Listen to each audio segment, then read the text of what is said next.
Hello बच्चों, कैसे हैं आप सब। उम्मीद है अच्छे होंगे। मैं आपका social science teacher Ali sir स्वागत करता हूं आपके अपने यूट्यूब चैनल बोर्ड्स गुरु में।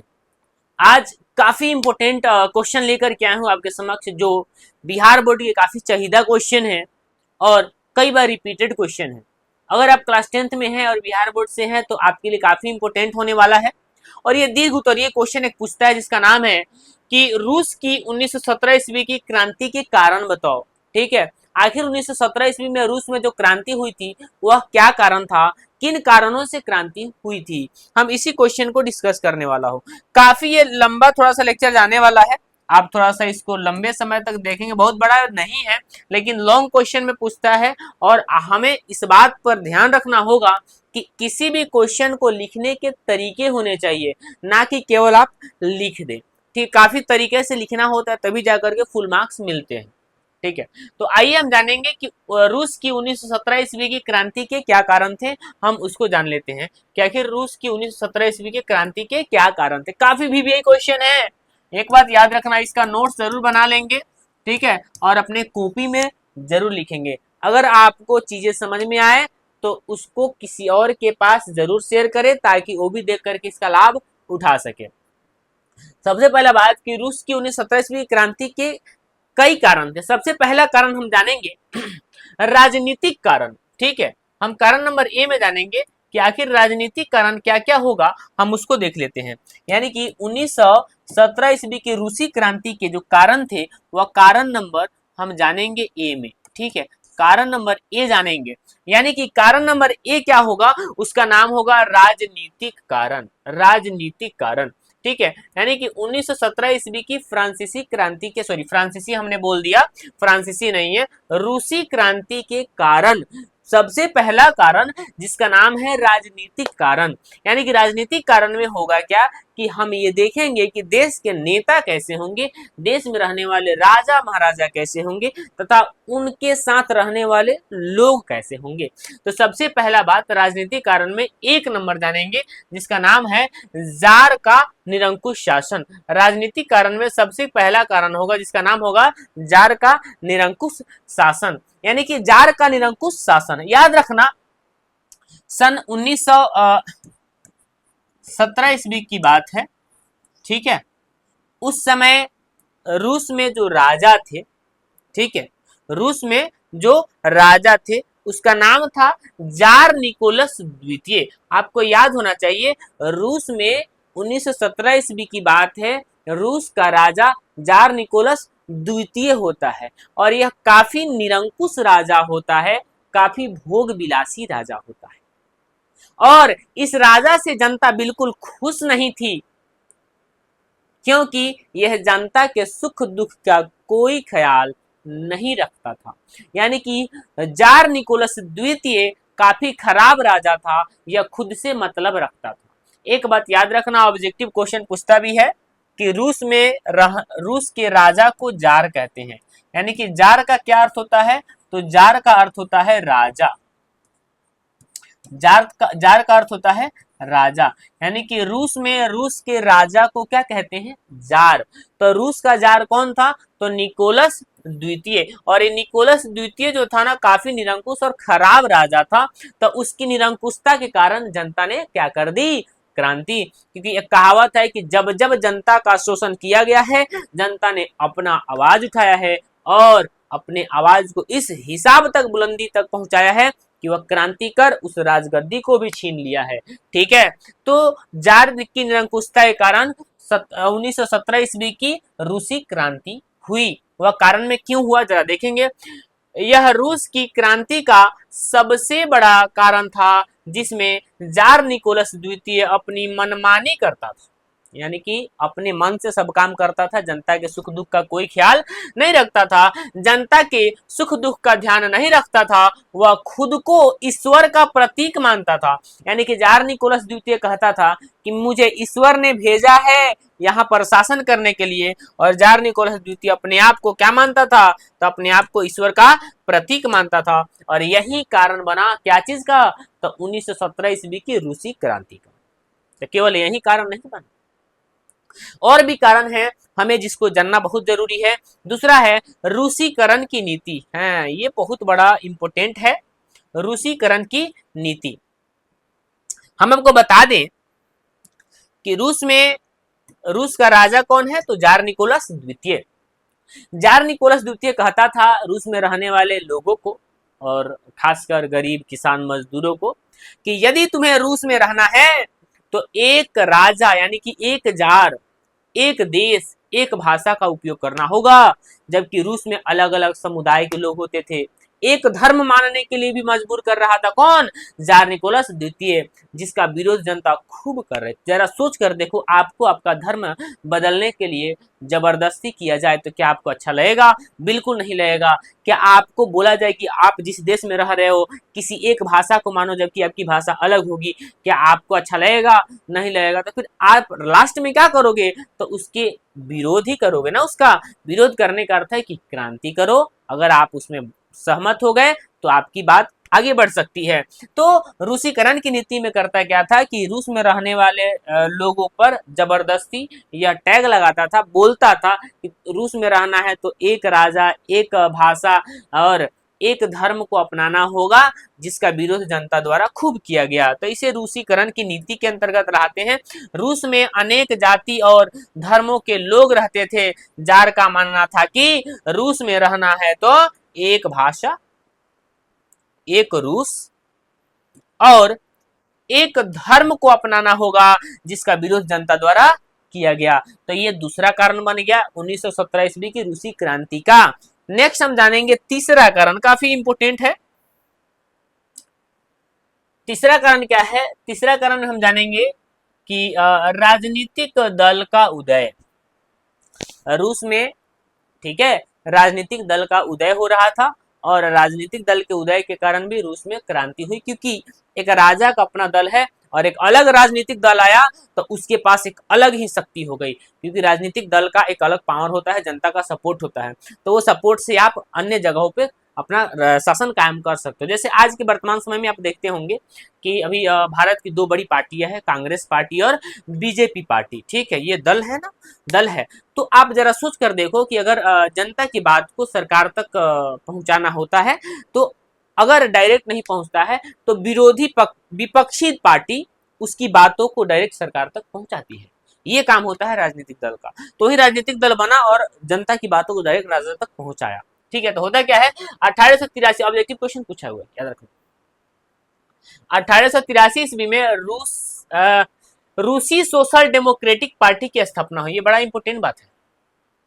रूसी सोशल डेमोक्रेटिक पार्टी की स्थापना कब होती है, तो 1883 ईस्वी में रूसी सोशल डेमोक्रेटिक पार्टी की स्थापना होती है। आपसे ऑब्जेक्टिव क्वेश्चन बनेगा तो आपका आंसर क्या हो जाएगा, तो 1883 ईस्वी। ठीक है, उसके बाद कह रहा है कि ये लोग जार के खिलाफ लड़ना चाहते थे, यानी कि रूसी सोशल डेमोक्रेटिक पार्टी की जो स्थापना करी गई, अभी बात बताए हैं कि अलग एक पार्टी की जब गठन किया गया तो कहीं ना कहीं इसमें बहुत सारे राजनीतिक लोग भी होंगे जिसका समर्थन जनता का होगा और वे लोग अब राजा का विरोध करेंगे। तो रूसी सोशल डेमोक्रेटिक पार्टी क्या करेगी, तो अब राजा जार निकोलस द्वितीय के सत्ता क्या करेगी, विरोध करेगी और क्रांति में जनता का खूब क्या करेगी, साथ देगी। तो ये लोग विरोध लड़ना चाहते थे और 1903 ईस्वी में यह पार्टी दो दलों में बढ़ जाती है। यहीं पे कहा जाता है ना कि अगर लाठी मजबूत होता है ना तो उसमें जब फूट डल जाती है तो वह लाठी क्या हो जाता है, कमजोर पड़ जाता है। वही बात हुआ 1903 ईस्वी की बात है। 1903 ईस्वी की बात है, सोशल डेमोक्रेटिक पार्टी अपने आप में सब डिवाइडेड हो गई, यानी कि अपने आप में क्या हो गई, टूट गई और टूटकर दो हिस्सों में बट गई। एक पार्टी का नाम रखा गया मेनसेविक पार्टी यानी कि अमीरों की पार्टी और दूसरा गरीबों की पार्टी यानी कि बोल्शेविक पार्टी। क्यों ये टूटने का कारण जरा समझ लेते हैं एक मिनट में। जो दल था सोशल डेमोक्रेटिक पार्टी, उसमें अमीर लोग भी थे और गरीब लोग भी थे। गरीबों लोगों की संख्या ज्यादा थी, अमीर लोगों की संख्या कम थी। आप अपने गांव में भी देख सकते हैं कि आपके गांव में अमीरों की संख्या ज्यादा है कि गरीबों की संख्या ज्यादा है। तो आप देखोगे तो ज्यादा संख्या गरीबों की होगी, अमीरों की कम होती है। तो वही यहाँ दल में भी दिख रहा था, देश में भी वैसा ही होता है, दुनिया में भी वैसा ही होता है। तो एक बात याद रखना, होता क्या है ना कि जो गरीब लोग थे उनकी संख्या ज्यादा थी, तो वे लोग कहते थे कि मेरे अकॉर्डिंग काम होगा। अमीर लोग की संख्या कम था, उनके पास पैसा ज्यादा था, तो अमीर लोग बोलते थे कि हम पैसा खर्च करते हैं, मेरे अकॉर्डिंग काम हो। अब ये लोगों की संख्या ज्यादा थी गरीबों की, अमीरों की संख्या कम थी, पर अमीरों के पास ज्यादा पैसा था, गरीबों के पास कम पैसा था। तो कहीं ना कहीं तालमेल एक दूसरे के खिलाफ जा रहा था, किसी की संख्या ज्यादा तो किसी की कम, किसी के पास पैसा ज्यादा तो किसी के पास कम। तो इसी के मतभेद में ये पार्टी आपस में टूट जाती है, क्योंकि अमीर लोग बोले कि हमारे अकॉर्डिंग, गरीब बोले कि नहीं हमारी संख्या ज्यादा है तो मेरे अकॉर्डिंग।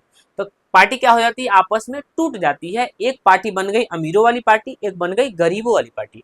अमीरों वाली पार्टी का हमने नाम क्या रखा, यानी कि अमीरों वाली पार्टी का नाम रखा गया मेंसेविक पार्टी, और गरीबों की पार्टी का नाम रखा गया बोल्शेविक पार्टी।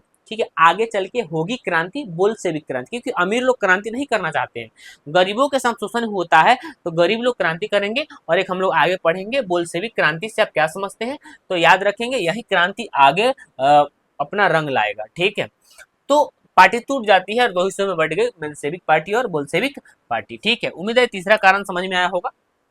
ठीक है, 1789 ईस्वी की फ्रांसीसी क्रांति के चौथा कारण हम लोग देखेंगे, फ्रांसीसी नहीं रूसी क्रांति के चौथा कारण। ठीक है, नागरिक एवं राजनीतिक स्वतंत्रता का अभाव। याद रखना, नागरिक एवं राजनीतिक स्वतंत्रता का अभाव का अर्थ होता है कि देश में राजनीतिक दल का अभाव था, राजनीतिक स्वतंत्रता का अभाव था, यानी कि नागरिकों की कोई स्वतंत्रता नहीं थी, नागरिकों का शोषण किया जा रहा था, अपने मन से कोई भी राजनीतिक दल काम नहीं कर सकता था, प्रेस वाला मीडिया वाला बिका हुआ था, उस पर जबरन काम करवाया जाता था, किसके द्वारा, अमीरों द्वारा, राजा महाराजा के द्वारा। तो उनका विरोध करने के लिए लोगों ने आवाज उठाया। और सबसे पहला बात होता क्या है ना, कि नागरिक एवं राजनीतिक स्वतंत्रता के अभाव में होगा क्या, कि रूस का राजा प्रेस को अपने अधीन रखता था, यानी कि रूस में जो रूस का राजा था जार निकोलस द्वितीय, वह मीडिया वाले को, प्रेस को अपने अधीन रखता था और अपने अकॉर्डिंग काम करवाता था। ठीक है, दूसरी बात, पांचवा कारण हम जानेंगे कि 1917 ईस्वी की रूसी क्रांति के पांचवा कारण, प्रथम विश्व युद्ध में, बड़ा इंपोर्टेंट कारण है ये भी याद रखना, प्रथम विश्व युद्ध में रूस की लगातार हार। प्रथम विश्व युद्ध में जब जार निकोलस द्वितीय शामिल हुआ था रूस, सीधी सी बात हम कह दें कि प्रथम विश्व युद्ध 1914 से 1918 ईस्वी तक लड़ा गया था और यह क्रांति हो रही थी 1917 ईस्वी में। तो कहीं ना कहीं प्रथम विश्व युद्ध जारी है और प्रथम विश्व युद्ध में रूस भी लड़ाई लड़ रहा था और रूस में लगातार हार हो रही थी, प्रथम विश्व युद्ध में रूस की लगातार हार हो रही थी, जिससे जनता काफी गुस्सा हो रही थी, क्योंकि इतना बड़ा देश, दुनिया का सबसे बड़ा देश भी था रूस और आज भी है, और रूस की लगातार हार हो रही थी, रूस की प्रतिष्ठा मिट्टी में मिल रही थी और देश में लगातार महंगाई भी बढ़ती जा रही थी, क्योंकि जब देश में युद्ध होता है तो जान माल की क्षति होती है, तो जान माल की क्षति होगी तो महंगाई बढ़ना वो तय है। तो महंगाई बढ़ रही थी, बेरोजगारी बढ़ रही थी और जनता बिल्कुल नाखुश थी अपने राजा से और फिर क्रांति का कारण बना। ठीक है, रूस लगातार प्रथम विश्व युद्ध में हार रहा था और ये क्रांति का कारण बना, क्योंकि रूस की प्रतिष्ठा क्या हो गई, मिट्टी में मिल गई। इसमें भाषा कुछ और बना देना कि प्रथम विश्व युद्ध में रूस की लगातार हार हो रही थी और हार के कारण रूस की प्रतिष्ठा लगातार मिट्टी में मिलती जा रही थी और राजा का दरबार, राजा जार निकोलस द्वितीय का दरबार बिल्कुल क्या हो गया, खाली हो गया था, बिल्कुल क्या हो गया, खाली हो गया और जनता क्रांति कर दी। ठीक है, नेक्स्ट हम देखेंगे छठा नंबर, 1917 ईस्वी की फ्रांसीसी क्रांति के कारण में 1905 ईस्वी की क्रांति का असर। याद रखना, 1905 ईस्वी में क्रांति हुई थी जिसका परिणाम निकला था खूनी रविवार।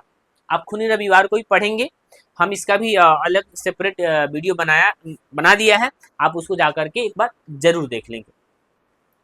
1905 ईस्वी की क्रांति का असर भी पड़ा 1917 ईस्वी की क्रांति पर, क्योंकि 1905 ईस्वी में जब क्रांति हुई थी तो लोग उससे बहुत सारी सीख लिए थे, जो गलतियां हुई थी इस बार नहीं करना चाहते थे और 1905 ईस्वी में जो क्रांति हुई थी उसके बाद भी क्रांति जारी रखे थे। ठीक है, तो 1905 ईस्वी क्रांति के बाद भी जनता में जागृति आई।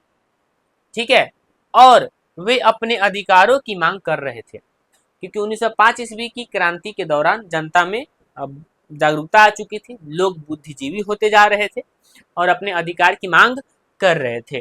तो ये था 1905 ईस्वी की क्रांति का असर जो 1917 ईस्वी की रूसी क्रांति पर पड़ा और वह कारण बना क्रांति का।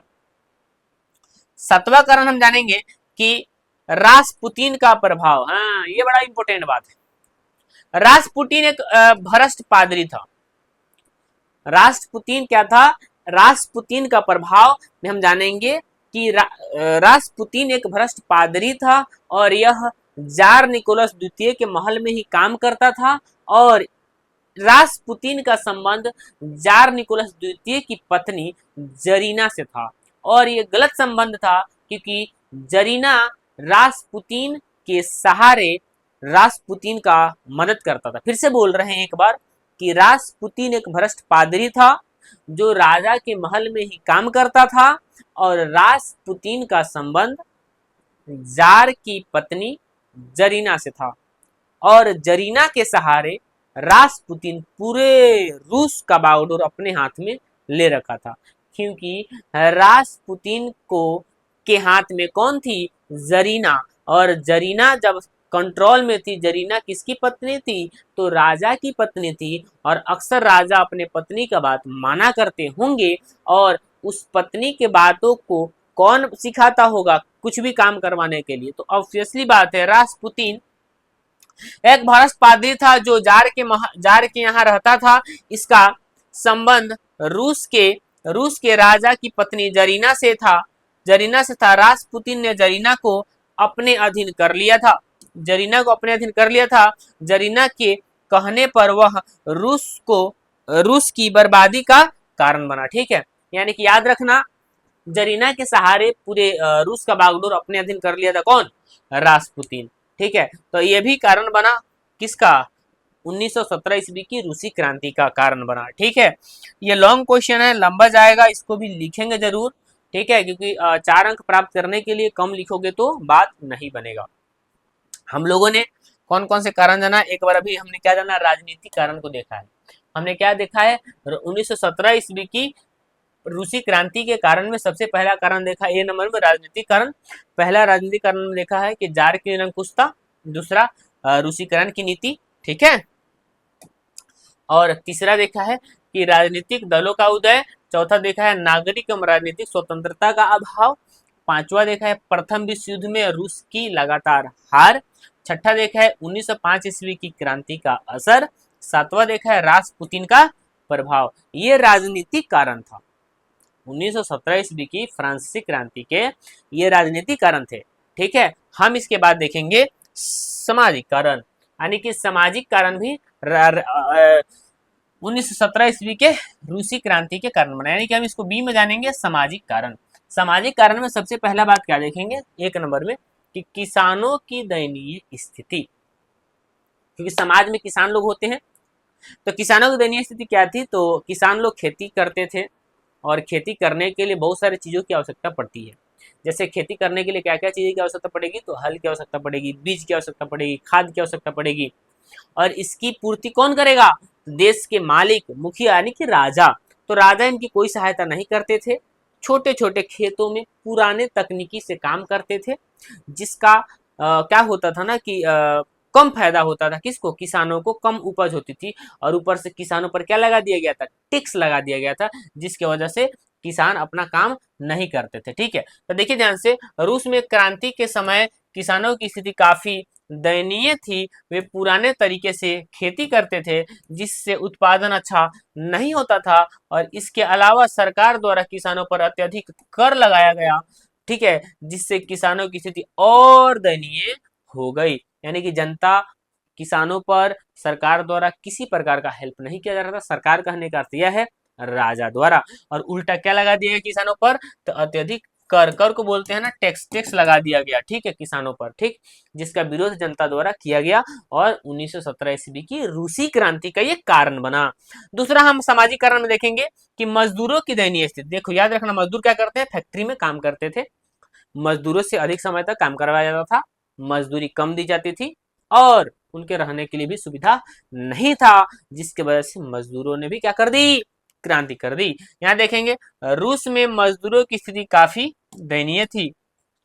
उनसे अधिक समय अधिक काम लिया जाता था, और मजदूरी कम दी जाती थी, जिसके लिए कोई सुविधा नहीं था, यानी कि उनके रहने के लिए कोई सुविधा नहीं था। मजदूरों को फैक्ट्री के मालिकों द्वारा तंग किया जाता था, यानी कि उनको काफी परेशान किया जाता था, उनको काफी शोषण किया जाता था उनका। ठीक है, ये क्या बना? 1917 ईस्वी की रूसी क्रांति के कारण बना। नेक्स्ट, रूसी क्रांति का तीसरा कारण देखेंगे, बेरोजगारी की समस्या। क्योंकि आपको पता है कि प्रथम विश्व युद्ध में लगातार रूस की हार हो रही थी, तो बेरोजगारी बढ़ रही थी, क्योंकि जान माल की क्षति हो रही थी, तो उसमें वस्तुएं चाहिए, और उसको वस्तु प्राप्त करने के लिए महंगाई बढ़ेगा तो चीजें आएगी। ठीक है, तो महंगाई बढ़ रही थी, लोगों के पास बेरोजगारी भी बढ़ रही थी, जिसकी वजह से लोग क्रांति कर रहे थे। रूस की क्रांति के समय बेरोजगारी एक बड़ी समस्या थी, है ना। लाखों लोग बेरोजगार थे, जिसके पास, ठीक है, जिनके पास क्रांति के सिवा कोई साधन नहीं था। लोगों ने अपने क्रांति को चुना और क्रांति के दौरान राजशाही को समाप्त किया। ये बेरोजगारी कारण बना किसका? 1917 ईस्वी की रूसी क्रांति का। अभी हम जानेंगे बौद्धिक कारण, सी में इसको देखेंगे। बौद्धिक कारण काफी इंपॉर्टेंट बात है, इसको सबको लिखना होगा, तभी जाकर के फुल मार्क्स मिलेगा, नहीं तो नहीं मिलने वाला है। ठीक है, बौद्धिक कारण में हम लोग क्या देखेंगे? सबसे पहला बात कि इसमें एक एक कारण देखेंगे बौद्धिक कारण में, कि रूस में लोग धीरे धीरे बुद्धिजीवी हो गए थे, और लोग अपने शिक्षा, गीत, संगीत के माध्यम से लोग पढ़ते थे चीजों को, और सीख करके बुद्धिजीवी हो रहे थे। और सीख करके जब बुद्धिजीवी हो रहे थे, तो लोगों को दिखने लगा था कि क्या सही और क्या गलत है। ठीक है, तो यहाँ लिखा है कि रूस में लोग धीरे धीरे पश्चिमी विचारों और रचनाओं के जरिए जागृत हो रहे थे। जागृत क्या है? जागृत हो रहे थे। लियो, याद रखना यहाँ पे बड़ा ऑब्जेक्टिव क्वेश्चन एक बनता है। लियो टॉल्स्टॉय के एक पुस्तक है, क्या नाम है जिसका नाम है वार एंड पीस। लियो टॉल्स्टॉय ने एक पुस्तक लिखा जिसका नाम है वार एंड पीस, जैसे उपन्यासों की रचना की, और अत्यधिक भावना का उदय हुआ। क्या हुआ? और क्या बोलते हैं, त्याग की भावना का उदय हुआ। यानी कि सीधी सी बात है, हम आपको बता दें कि बौद्धिक कारण में एक शख्स जिसका नाम है लियो टॉल्स्टॉय, लियो टॉल्स्टॉय,